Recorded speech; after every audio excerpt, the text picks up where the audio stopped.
Welcome to our new series 20 Questions, where we dive into the top sales and marketing pain points we hear from B2B owners. If your sales and marketing have been stalled, it's time to break through with these 20 questions. Now to your host, Jose Palomino. Welcome everyone to another episode of Business Growth on Purpose. I'm your host, Jose Palomino. I'm the founder and CEO of Value Prop, and we work with business owners almost always in the B2B space, in the small to mid market, $2 to $25 million in revenue, that are stuck. When they're stuck, they've hit a plateau and they want to break through it. That's when we come in. We come in with some really quick and detailed analysis on the front end to understand why you're stuck and how to get unstuck and what to focus on, and then help people through that process. So we've been doing this a long time. Well over 15 years, dozens and dozens of B2B companies we've worked with, several all the way through to where they've successfully exited as well. So good, happy success stories there. And if you ever want to see some of our work, you go to valueprop.com/successes, and you'll see some of that.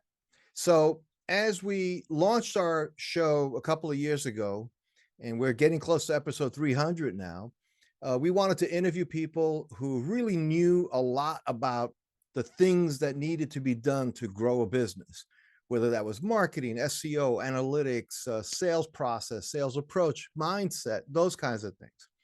And if you've been following the show for a while, you know I also take the time to carve out a couple of episodes to speak directly to you about things based on all the experience we've developed doing this. Always with the mind towards what we call our tagline is business growth on purpose. What that means is business growth done intentionally, things you can do, levers you can pull, decisions you can make to make growth happen. It's not just riding the tide. Yes, that's part of it. We can't control the waves, but we can control how we navigate those waves. And so over those years, we've been asked a lot of questions. And so we said, let's think about questions we can ask, some detailed questions, all in the marketing realm. We're going to do a similar series in a while on sales process, but this is really about marketing, big M, strategy, strategic marketing, and the practical everyday things that are involved in marketing, things you might actually put a budget against. And we actually went on a ChatGPT and we asked we said, hey, what are some top questions business owners are asking of marketers all the time? Compiled the list of top 20.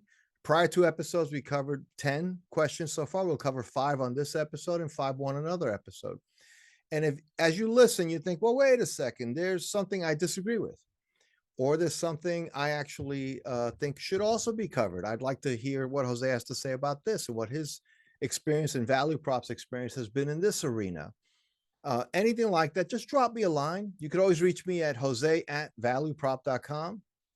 If you want to talk to me about your business, about the possibility of us working together, just go to josepalomino.com, and that brings up my scheduler, and we can have an initial discovery conversation and see if there's chemistry there, if I understand your issues, and I think it's something we can help you with. And if you have any questions of us, how we work, our approach, all of that, happy to answer those questions as well. So let's get to it. So we're going to start our episode now. These are top questions that business owners ask of B2B marketers. And this is the next set of 5. Here we go. What are the best practices? Next question we're answering. This is the 11th question in our overall series. What are the best practices for creating and promoting B2B webinars or events? Some best practices for creating B2B webinars or events. So I love webinars. We do quite a number of them ourselves. We do a lot of video content as well. Webinars are a real opportunity to deliver some real value in a way that lets people know that you really know what you're talking about. So what a webinar is not as effective at in the B2B context is just telling people about how good you are. It shouldn't feel like a 40-minute commercial. It should feel like you're actually digging into a topic. And so you should ask your customers, hey, what would you, if we were to talk about stuff that you see us do, what would you like us to comment on, to maybe some best practices we could share with you? Anything like that makes a webinar worth watching. The other thing is record your webinar. put it up on your website later, unless you're going to make money with knowledge. In other words, you're an expert and you want to sell expertise. For the most part, your webinars can be kind of evergreen on your website, allowing people to see you. If it's recorded, it could be put up on YouTube. It could be put up on all your social channels and so on. So one of the best practices is make your webinar retrievable, make the effort that goes into it something that is the gift that keeps on giving. Now, I have a client that does a breakfast meeting, I think every other week. They deal primarily in the legal community, and they help people around some administrative and financial issues in running a practice. And so they do this, it's like a 45-minute session, a little bit of open Q&A. They'll get 10, 15 people every time. And people don't attend the webinar, and that's the other best practice. Don't expect a webinar to immediately convert into business. Again, unless you sell a knowledge product, that's your purpose for your webinar. But instead, what you're trying to do with a webinar is set yourself apart, especially if you're in a category where there's a lot of competition. It's one way to set yourself apart. It's one way to educate your customers. It's certainly a way to put yourself in the best light.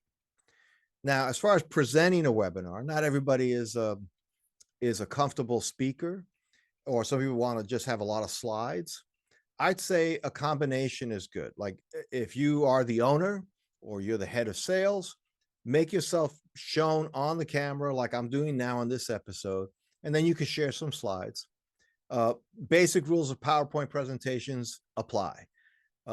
Don't make them very word heavy.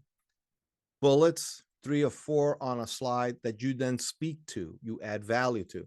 In other words, the rules of an effective webinar are very similar to if you were making a presentation. You don't want to kill people by death by PowerPoint. So it should be interesting. And this will be true of events too, if you're speaking at an event and so on. Leave them wanting more. So one of the things you want to do is say, okay, at the end of this session, what do I want my audience to know? What do I want them to know? What one central thought do I really want to get across? If it's, I want them to think I'm somebody they should call right away, you're actually not going to get there by aiming that as your goal, but rather you're going to show them something about how to calibrate a piece of equipment, how to a best practice in something they might do in sales, something they might do in accounting, whatever your profession or your service is. Make sure that you are communicating something that's useful in that context. So I think those are some basic best practices. There's a whole other set of things you could do in terms of setting up a webinar and the technology and so on. Zoom is fine. You don't need some of the other platforms unless you really know you're going to get a very big audience. As far as Q&A, you can say, hey, use the chat. If you have any questions, I'll be watching it. And if I can answer it during the session, I will, or at the end. Definitely leave room for a Q&A. Think of a few questions you've been asked, maybe not on that webinar, but in other interactions you've had with customers. So in case you have people that kind of are on the webinar, but aren't really the type of folks that want to key in a question or ask you a question, you could actually just refer to, well, you know, in the past, or I've been asked, or here's a question from Larry. And it really is a question from Larry, just that Larry's not on your webinar right now. It's in bounds, because the question is to really pull out from what people want to know and giving you an opportunity to answer them. So question 12 in our series, and this is a big one, right? How can I improve my B2B branding and messaging to stand out? Well, this gets to the heart of what we've done with Value Prop, right? Why we started the company Value Prop. Well, I wrote the book Value Prop. It's on Amazon, literally Value Prop, Palomino, you'll find the book. And it's all about really communicating to your target audience. So first of all, you have to know your target audience. So the first way you stand out is know who you want to stand out for. And then think about what is it that answers this question? Why should anyone buy X from you at Y price? Let me break that down. So X is, how do you describe what you offer? What is it? Is it a drill? Is it a hole making machine? Is it, you have a series of tools? So then tools are what? Homemaking tools? Are they tools for professional contractor tools, and so on? So Why should anyone know who that anyone is? It's not anyone in the broad world. It's anyone in your target market. Buy X. What is it you sell from you? So you may offer a really powerful drill that goes through masonry and wood and everything, and contractors love it. But there's a lot of other people who sell drills too. So you have to say what you did with your drill, why your expertise, made by contractors for contractors. That kind of language can really help people say, oh, these people appreciate and understand our world. And that's really very powerful.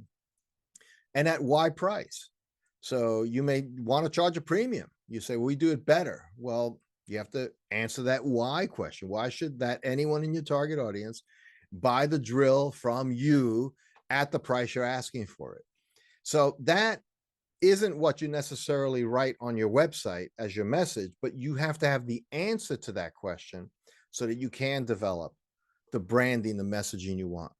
So some of the simple rules of branding is make sure you're most appealing to your best possible target audience.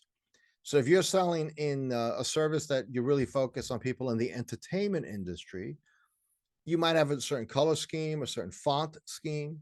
If you're aiming for young people, very young people, Generation Z as your market, then you have to have a look and feel that feels like it's of a now happening thing. I don't mean that it has to be weirdly cloying, aiming at just that little tiny age demographic, but it should just feel like it's comfortable for them at that point. If you sell a very serious legal service, then it should not look clowny and entertaining. It should look serious, but it could be serious with a lighter tone. I mean, there's ways to do this. So again, when it gets to branding, like the real visual elements and even copywriting, which is the messaging, unless you're really good at it or committed to learn it, there are professionals that you could hire to help you do that. But here's my advice to you. Before you hire anybody, before you farm out any of this, know airtight, know the answer to that question. Why should anyone, parentheses, in your target market, buy X? And how do you describe what X is, your product, your service, from you? Why you're uniquely and specifically a good idea to buy X from you at the price you want, that you've actually aligned it to the market, that you are premium. If you're premium, if you're the low-cost provider, that's not always going to be the best position for you. But answer those questions, and then the branding and messaging will be much easier to construct on top of that. That's the foundational thought. So question 13 in our series. What role does marketing automation play in B2B marketing, and how can I implement it? That's a big question. So marketing automation used to be thought of as just a platform like HubSpot that would actually send out emails in sequence. And then things like ClickFunnels, which is mostly used by people who sell knowledge products, that basically, depending on how you responded to one thing you download, puts you in a different sequence, you get another different 5 emails, and you get to another link and so on. Think of it as cascading funnels, all leading you to different decisions: decision to do something for free, decision to take action, a decision to buy something. And so ultimately, marketing automation is saying all those activities, we'd like to put them someplace where we can manage it more readily. But if you're in a small to mid-sized market, that sounds like a lot. And it is. It's a lot to implement. You could spend a ton of money on it. So if you're a big company, there are bigger platforms than HubSpot that help you do that. But reality is you need a couple of things if you're in B2B. One, you should have a CRM of some sort. HubSpot, perfectly fine. Copper's another one. These are things that just help you keep track of leads. There's others. Constant Contact has one, I think it's called SharpSpring, that they use. These are all priced much more comfortably than something like Salesforce, which is a huge platform, very big, very convoluted, very appropriate for a bigger company. Not so much if you're like a 5-person company or you have 2 salespeople and 2 people in leadership who have to watch it. So think about the right size tool. Many of them let you try it out for free, but you're not going to learn enough there. What you really want is to find, if you can, in your circles, if you're in a peer group or any kind of business roundtable, who's doing it. Find out how they liked it, how the implementation's gone. If you'll probably hear what I've heard a lot of is like, oh, we made this investment in X platform, and I can't wait for it to expire because we're canceling it because it's a big waste of money. Well, it's not that it's a bad technology or a waste of money. It's, unless you put the human capital behind it to take advantage of it, it's a waste of money. All right. So it's like if you have a delivery truck that costs you $75,000, but you don't make the ice cream to deliver, and you don't have people who want to buy the ice cream as you deliver it. Bad example, but just to illustrate the point, then it's a waste of money to spend $75,000 on a delivery truck.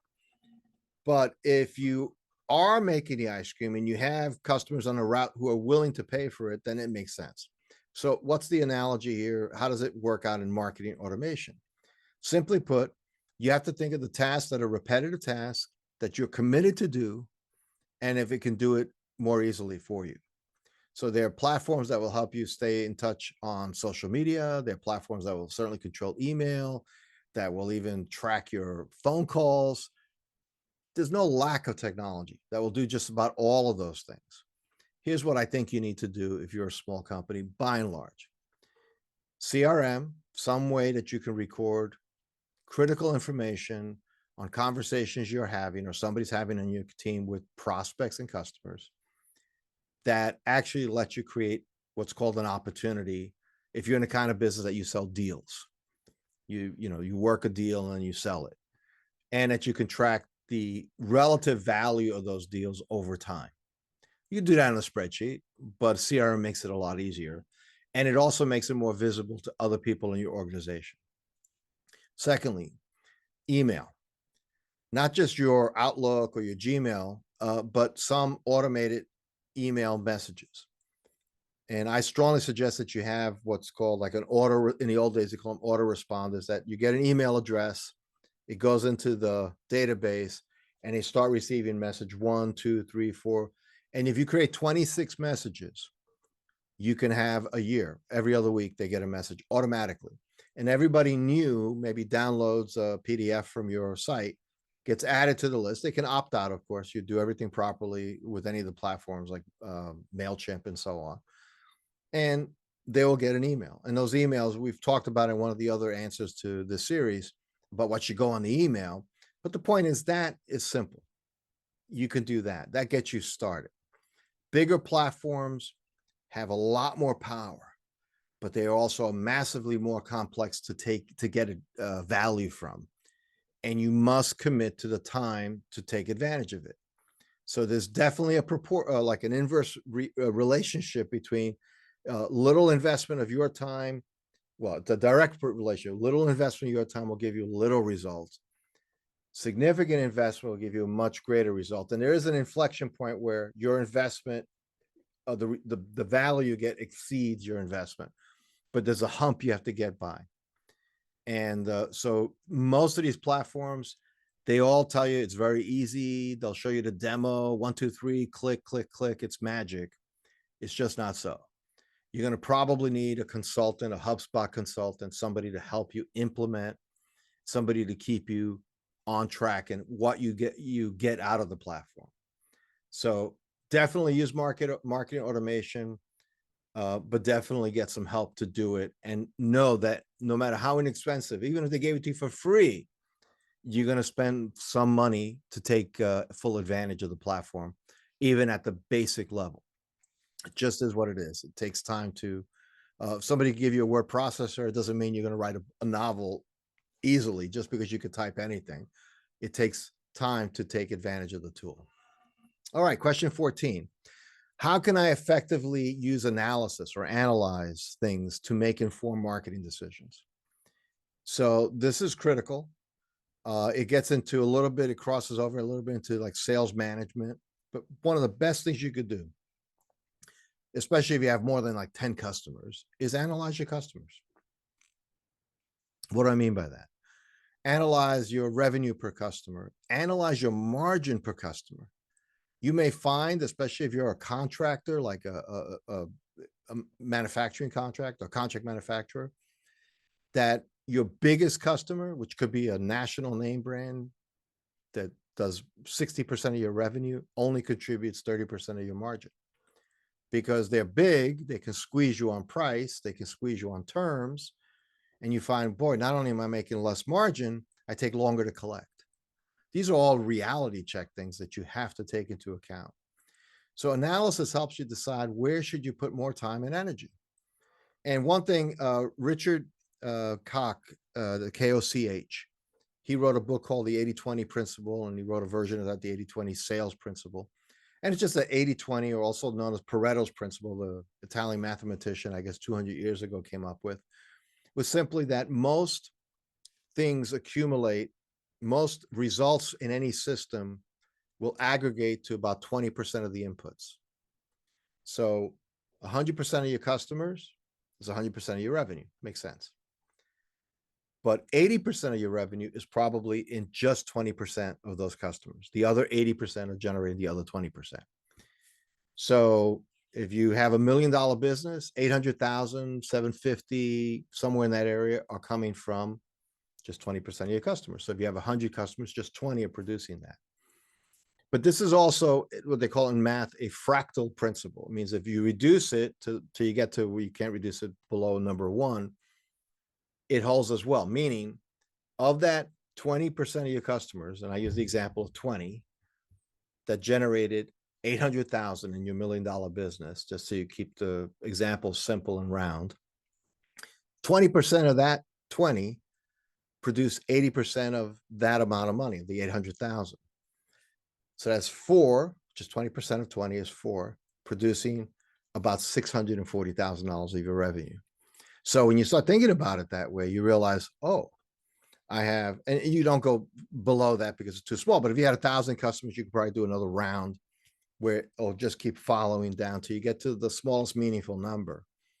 But the point of this is that level of analysis helps you see that where your money is. And I would say not just revenue, do that exercise across gross margin. That's much more interesting. That's the money you can actually, that flows into EBITDA, and without it, you don't have it. So think about that. That's one thing you could do with analysis. And this is all spreadsheet work. Your CFO, if you have one, a controller, a bookkeeper, should be able to help you pull this together. Other metrics that you should look at is if you're spending money on marketing. We talked about this. We went into key metrics, which is question 7 in the prior episode. It will actually help you understand the money into your marketing process and the results you're getting out of it. So those are some things you can do to help you analyze. And what you're trying to do is to make some decisions. Where should I spend more money? Where should I spend more time? Do I need to add somebody? If you have an account that's really producing well for you and you can't give it sufficient coverage, you may add a headcount, or you may move an experienced headcount into that role and backfill them with somebody else because it's worth doing. If you have multiple product lines, do the same analysis. What product produces what? You may find you're putting a lot of effort into a product that used to sell well for you. You thought it was a cash cow, but actually now it's a brain drain. It takes energy and passion away from other things, and it's not that productive for you. Maybe you outsource that or you sell it to somebody. These are all things that a little bit of analysis goes a long way. I'm not talking about 100-page spreadsheets. I'm talking about a few key numbers, a little bit of spreadsheet slicing and dicing once a quarter, once every 6 months, will give you deep insights into your business. All right, question 15 and the last question for this segment. What are the current trends and emerging technologies in B2B marketing? Well, the answer certainly is AI is a big thing. People are using AI to help create content, white papers, blog posts, and so on. I still would reckon that they should really be cautious because the quality isn't 100%, but it can get you started, and either internally or your agency is using this for sure, because it helps them move faster through the topic and to develop things. Certainly all the things in terms of connectivity with bringing everything to a central CRM. So if somebody is reaching you through social media, through email, through a phone call. It's all being coalesced into one place. That used to be the world of very, very big company technology because you couldn't afford it otherwise. It was millions of dollars of technology. It's still not cheap to do well, as I mentioned in my prior answer, but it's reachable maybe above that $10 million revenue range, and that's a big round number because you might spend six figures to get it going for you annually. You can decide, is that worth it? Is that worth taking advantage of that kind of technology? But it's not millions. It's tens and tens of thousands, but not millions. And the benefit is if somebody calls your office and anyone answers that number, they can see a complete history of that customer down to what pages on your website they have visited recently. Think about the implications of that. Now, if you say, well, that wouldn't make any difference for us, then don't go down that road. But if it's exciting to you and you're thinking, boy, I could really use that and my team could use that, then those are the opportunities that exist with technology and what's out there right now. However, all the technology that's out there is changing fast. A lot of the cutting edge stuff are newer companies that are all like investor backed and so on, but not all of them are going to survive. So one of the things as you move into more and more technology in your technology stack is you need to know how to adapt to the fact that my calendar setting software has gone out of business or got sold into somebody else. So all those things, you're now in a world of managing IT at some level, even though it's not like the old days where you had a glass room with computers, but you're managing a stack that surprisingly, even in a small company, could be 10, 15 pieces of software that all have to interact well. So you may need to outsource that. There's a lot of IT management firms now focus on the SMB category, or you may find somebody recent graduate of a local comp sci program. You're not going to keep them forever, but maybe you keep them for 2 years and they help you and then you get the next one and so on. And that may be something you need if you're leveraging that kind of technology. I don't think in most cases that you need that much, but you need some things: calendar setting, email, the basic stuff of like either standardizing on the Microsoft product set for sharing documents and stuff, or use the Google suite for the same purpose. Those are all things that work. And it goes without saying some, accounting software and so on. But those are things that affect B2B marketing greatly. It's visibility, it's access, it's streamlining steps, but there's still a big human factor, designing the program, thinking through what you need to communicate, and coming up with good things to say. So on that note, those are questions 11 through 15. Do listen to the prior couple of episodes that covered questions 1 through 10. And next time around, I will cover questions 16 through 20. And hopefully these will be a helpful little repository of things maybe you've been thinking about that you wanted to get some insight from somebody who's been doing this a long time in the market with lots of companies, very much like yours, in that small to mid-market range in B2B. So until we do connect, and again, josepalomino.com if you want to speak to me, visit our website at valueprop.com, and certainly subscribe to this show, this Business Growth on Purpose. A lot of great episodes. These are ones where I'm talking directly to you, but we have lots of great guests all the time. There's a deep library of guests that have spoken across this whole range of B2B sales, marketing, strategy, company culture, and how that affects growth. Those are the kinds of things we cover here. And I would love you to just drop me a line. Let me know how it's been helpful to you. And is there anything I can do for you? So until then, to your success. Take care. Thanks for listening to another episode of Business Growth on Purpose. If you like the show, hit subscribe and leave us a review to help other people find the podcast. And if you're ready to take the next step in driving intentional growth for your business, come check out what we're doing at valueprop.com. We've developed industry-leading programs and systems to help B2B owners take control of their growth. Until then, thanks for listening to another episode of Business Growth on Purpose.